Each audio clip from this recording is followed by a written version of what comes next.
Dr. Gabriel Esteban is interim president of Seton Hall University. Doctor, good to see you. Good to see you, Steve. Let's talk about what Seton Hall is. We were seen in many states. If people don't know, describe what the institution is and where it's at and where it's going. Well, we are the preeminent Catholic university in New Jersey and one of the leading universities in the world. And one of the things we're trying to stress this coming next 5 years as we embark on our strategic plan is trying to get us to the next level, so to speak, among preeminent Catholic universities, which means that we're increasing our selectivity, among other things. One of the things which I think you're aware of, this is our largest freshman class in 30 years. We jumped 18%, yet our SAT scores jumped 33 points. How does that happen?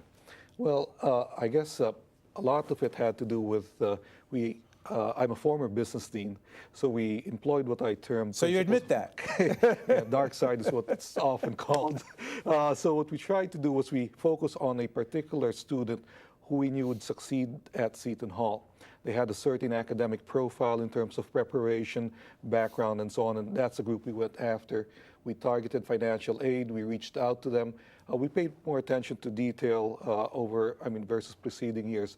And we were quite successful in our enrollment management strategy. We're up 18%, as I pointed out, over last year, among other things. So it worked. And over the next few years, we intend to move in that direction. The question about higher ed, we just actually did a higher ed panel with a group of presidents, your colleagues in the private end and the public end and the community end, et cetera, et cetera. The biggest challenges that you face at Seton Hall? Yeah, and I guess I've been fortunate because I can look at it from two different ways. Prior to Seton Hall, I was in public higher ed my entire academic career. So this is actually my first foray into private higher ed when I joined Seton Hall. So I have that sort of perspective. I think one of our biggest challenges, as with some of the other privates, is we tend to be very tuition driven. Okay, so the state of the economy, among other things, has a large impact. How much the state hands out in terms of tag grants and all of that, that has a large impact on us. And with the current economic situation, some of the traditional sources of funding for our students has dried up. And the state aid, and the state aid, and the Christie administration, the governor's talked to us many times about this. He said he didn't want to cut higher ed, Doctor, but at the same time, he did, and the privates were cut big across the board. Yeah, we were cut some. We were able to make some adjustments internally, but I think the bigger issue to us was the downturn in the economy, because one of the traditional ways we fund higher ed in the U.S. is through home equity loans and those sorts of things. So we had double whammy. Housing values were dropping, and then you had parents losing income because they lost their jobs.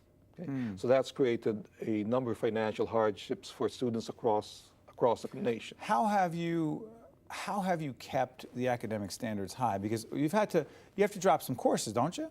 The great thing about being a private institution is, I guess we're able to be very selective in how we cut our budget. Okay? In that we've tried to protect the academic core, so to speak. So whenever we've had need for faculty positions, okay, we've been able to fund those positions while cutting back on some of the other areas of the university. So we've been able to be flexible that way. In some instances, we've increased class sizes just slightly. Instead of having 20 students in a class, I may have 21. So we increased the cap in some of those areas. So we've been nimble enough, I think. You have to be creative. And by the way, full disclosure, I've been teaching for several years at the Stillman School of Business. Online. Online learning, distance learning, talk to us about that. Where does it fit in? Well, online learning is quite fascinating because I was reading just recently, the second largest system in the country right now, I thought it was Cal State after the SUNY system. It's not? It's not. It's the University of Phoenix, and that just, I guess sometimes we forget how rapidly the for-profits are catching up with the non-profits.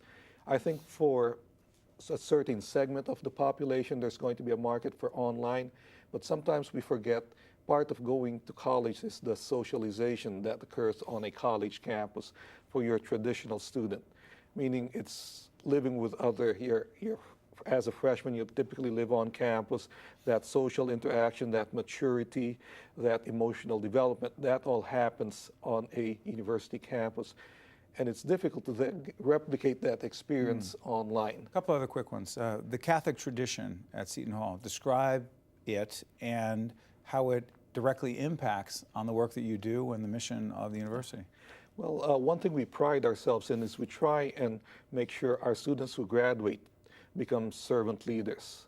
And that's crucial to what we do. So we have a new core curriculum, including new signature courses, which try and push that, the idea that we're here to serve our society in general. So we have a lot of service learning options, all built upon our Catholic mission. Volunteering. Volunteering.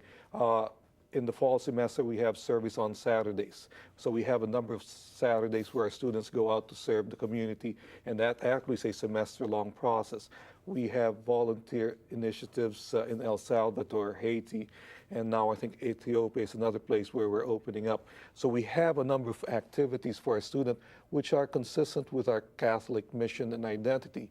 We also have the largest seminary in North America, and our seminary is celebrating 150 years. So who we are a Catholic institution, and that guides a lot of what we do. We have 30 seconds. I also want to make it clear, you have a daughter who's a junior? I have a daughter at Seton Hall? She's at Seton Hall. How hard is that for her and you?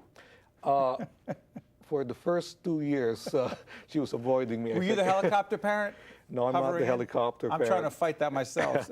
No, they have to learn to take care of themselves, basically, is what they have to learn to do in college. With all the challenges you have, 20 seconds left, biggest reason why you love what you do is? Make a difference. Make a difference in the lives. I can impact lives more directly as president. I can say, we can look at resource allocation, how we budget. Right. I can hopefully lead by example. Okay? So there are certain things which I can do as a president. Great job, Mr. President. Well, thanks.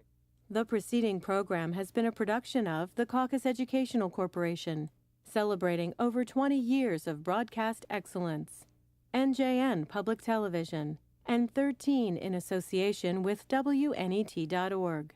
Funding for this edition of Caucus New Jersey has been provided by Verizon Communications and by Wachovia, a Wells Fargo company.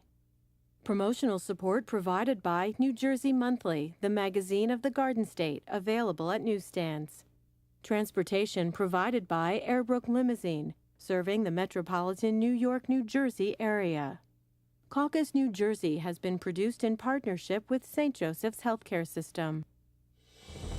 Don't miss Steve Adubato and co-host Raphael P. Rahman each week on New Jersey Capitol Report. Saturdays at 8:30 a.m. on 13 and Sundays at 7 a.m. on NJN Public Television.